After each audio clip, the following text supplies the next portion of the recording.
Das heutige Video hat uns Julia geschickt.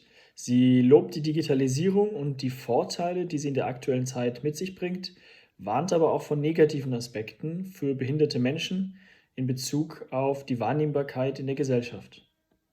In der aktuellen Corona-Krise nimmt nun auch in Deutschland die Digitalisierung vermehrt Fahrt auf, was sich auf den unterschiedlichsten Ebenen bemerkbar macht und für uns schwerbehinderte Menschen Chancen bietet. So gestaltet sich beispielsweise für mich persönlich die aktuelle Arbeitssituation im Homeoffice als vorteilhaft. Zum einen fällt die knapp einstündige Fahrt zur Arbeitsstelle und wieder zurück weg. Da ich kein Fahrzeug selbstständig führen darf, bin ich auf einen Fahrdienst angewiesen und an meine Arbeitsstelle damit an konkrete Abholzeiten gebunden. Jetzt im Homeoffice ist es mir möglich, meine Arbeitszeit wie jeder andere Kollege, jede andere Kollegin flexibler zu gestalten. So kann ich Aufgaben, die dringend heute noch zu erledigen sind, auch tatsächlich noch erledigen. Für andere behinderte Menschen, für die der Arbeitsweg und/oder die Arbeitssituation im Team zu anstrengend sind, können ebenfalls von Homeoffice-Möglichkeiten profitieren.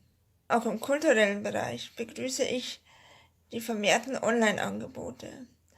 Da ich selbst mobilitätseingeschränkt bin, ist meine Freizeitgestaltung ebenso stark begrenzt.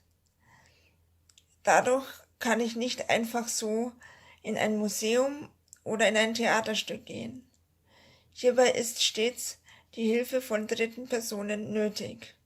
Erst kürzlich habe ich gesehen, dass das Deutsche Museum sein Online-Angebot erweitert hat. So steht nun beispielsweise eine 360-Grad-Führung durch das Bergwerk online zur Verfügung.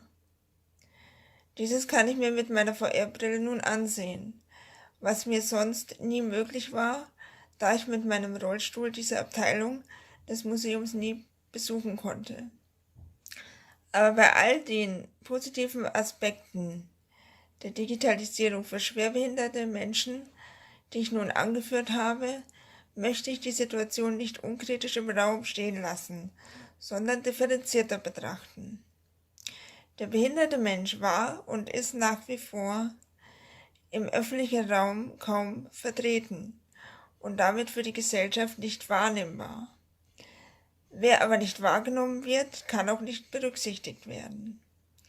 Die Digitalisierung kann nun auch die Gefahr bergen, diesen Zustand des Nicht-Sichtbarseins und Nicht-Wahrgenommen-Werdens zu verfestigen, indem sich politische, gesellschaftliche sowie wirtschaftliche Akteure dadurch ihren Verpflichtungen entbunden fühlen könnten, Teilhabe für uns zu ermöglichen.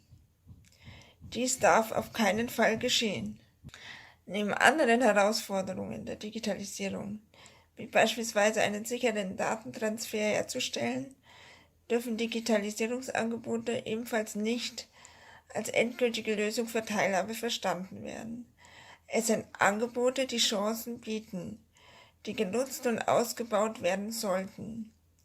Sie dürfen allerdings nicht den Umbau exkludierender Strukturen und Systeme obsolet machen, denn behinderte Menschen wie ich gehören in die Mitte der Gesellschaft.